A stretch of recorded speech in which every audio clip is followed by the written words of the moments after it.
السلام عليكم ورحمة الله وبركاته. أهلا وسهلا فيكم مع وصفة جديدة من مطبخ زمان الخير. رح نعمل مع بعض اليوم الكنافة. كنافة محشية بالقشطة والشوكولا، وفيكم طبعا انتم تحشوها بالحشوات اللي بتفضلوها، ممكن تحشوها جبنة، ممكن تحشوها مكسرات، الحشوة اللي بدكم إياها. عنا للكنافة نص كيلو كنافة أنا فارمتها ناعمة كتير منيح. عنا 100 جرام سمنة سايحة ومعلقة ونص سكر بودرة. عنا للحشوة الشوكولا والقشطة. رح نشوف مع بعض طريقة التحضير. الأول بدنا نحط السكر بودرة، نقلبهم مع بعض منيح. بعدين بدي أضيف السمنة السايحة فوق الكنافة. هلأ بدي أدعكهم كتير منيح لحتى الكنافة تاخد كل السمنة وكلها تصير مع بعضها مدموجة كتير منيح. رح ادمجها مع بعضها وافركها. بعد ما دعكنا الكنافة بالسكر والسمنة صارت هيك بهذا الشكل. هلا بدنا نحشي الكنافة ونشكلها. أنا بدي أعملها بهذا الفنجان، عندي هذا الفنجان. بدي أجيب الفنجان حتى ما تلزق الكنافة بالفنجان، بنحط كيس نايلون هيك بهذا الشكل هذا. هلا بدنا نحط الكنافة بالفنجان، بس طبعا بدنا نعملها نترك النص فاضي حتى نحشيها. شوفوا كيف بدنا نحاول نرص على الكنافة حتى ما تفرط معنا. نعمل الكنافة بهالشكل هاد، قلبها هيك فاضي محفورة حفر.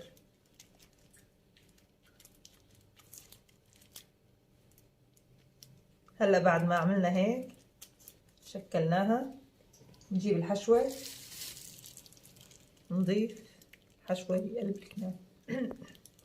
نحط الحشوة بقلب الكنافة، نرجع نضيف الكنافة فوق الحشوة بهالشكل. بدنا نقفل عليها حتى ما تطلع الحشوة هيك. شوفوا كيف صارت. نظبط الحواف منيح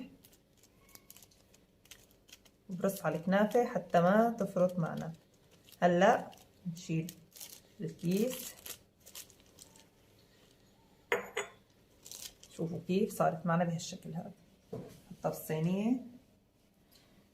نعمل وحدة تانية معكم. نضيف الكنافة بالشكل هذا، نحفرها حفر.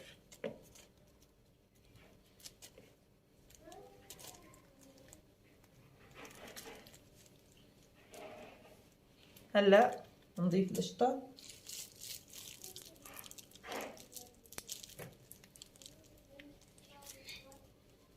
هيك نرجع نضيف كنافة فوق القشطة.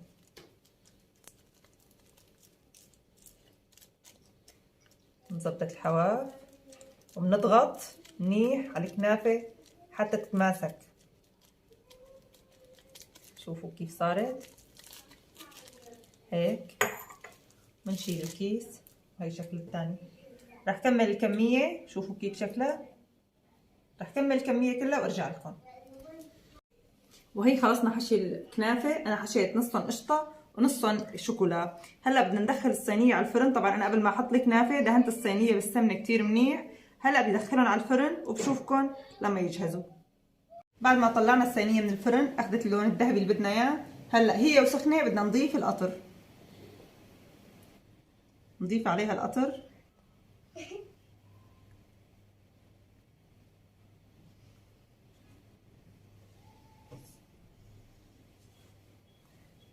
وبدي اتركها تبرد 5 دقايق 10 دقايق وبرجع لكم.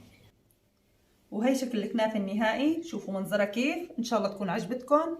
رائعة كتير حلوة. تتقدم مع فنجان القهوة. وان شاء الله يكون عجبكم الفيديو. لا تنسوا الاشتراك بالقناة ويعطيكم العافية.